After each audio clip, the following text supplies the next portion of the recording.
एक प्रोफेसर साहब क्लास ले रहे थे। क्लास में सभी छात्र बड़े ही इंटरेस्ट के साथ उसके लेक्चर को सुन रहे थे। उनसे पूछे गए सवालों का जवाब भी दे रहे थे, लेकिन उनमें से एक स्टूडेंट चुपचाप बैठा हुआ था। प्रोफेसर ने पहले दिन उस छात्र को नोटिस कर लिया, लेकिन कुछ नहीं बोले। लेकिन जब 4-5 दिन तक ऐसा ही देखा तो उन्होंने उस छात्र को क्लास के बाद अपने केबिन में बुलाया और पूछा, तुम हर समय उदास रहते हो, क्लास में अकेले चुपचाप बैठे रहते हो, लेक्चर पर भी ध्यान नहीं देते, क्या बात है, कुछ परेशानी है? उस स्टूडेंट ने हिचकिचाते हुए बोला, सर मैं अपने पिछली बातों से परेशान हूँ। मेरे पास्ट में मुझे बहुत दिक्कतों का सामना करना पड़ा, मैं बहुत परेशान था, उसी के बारे में मैं सोचता हूँ। पता नहीं, हमको समझ में नहीं आता मैं क्या करूँ। प्रोफेसर अच्छा व्यक्ति था। उन्होंने उस स्टूडेंट को शाम को अपने घर पे बुलाया। जब उस लड़के ने शाम को प्रोफेसर के घर पहुंचा तो प्रोफेसर ने उसे अंदर बुलाया, बैठाया। फिर वह खुद किचन में गया और शिकंजी बनाने लगे। उन्होंने जानबूझकर शिकंजी में ज्यादा नमक डाल दिया।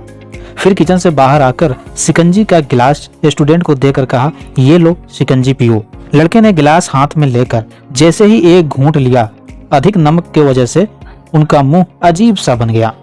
यह देखकर प्रोफेसर ने पूछा, क्या हुआ, शिकंजी पसंद नहीं आई?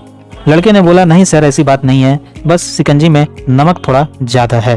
तो प्रोफेसर साहब बोले, अरे अब तो ये बेकार हो गया, लाओ गिलास मुझे दे दो, मैं इसे फेंक देता हूँ। प्रोफेसर ने छात्र से गिलास लेने के लिए जैसे ही अपना हाथ आगे बढ़ाया तो उस लड़के ने मना करते हुए कहा, नहीं सर, बस इसमें नमक ही तो ज्यादा है, थोड़ी चीनी और मिलाएंगे तो स्वाद ठीक हो जाएगा।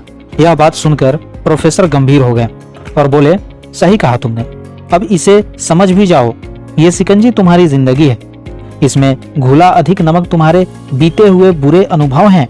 जैसे हम नमक को शिकंजी से बाहर नहीं निकाल सकते, वैसे ही उन बुरे अनुभवों को भी जीवन से अलग नहीं कर सकते हैं।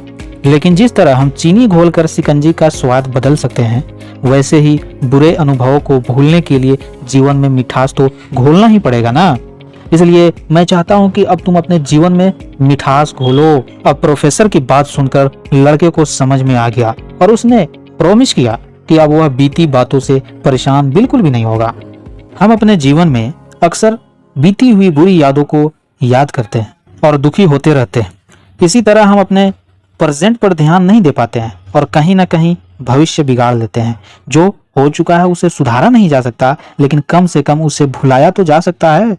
और उन्हें भुलाने के लिए नई मीठी यादें हमें आज बनानी होगी। जीवन में मीठे और खुशनुमा लम्हों को लाइए, तभी तो आपका जीवन में मिठास आएगा।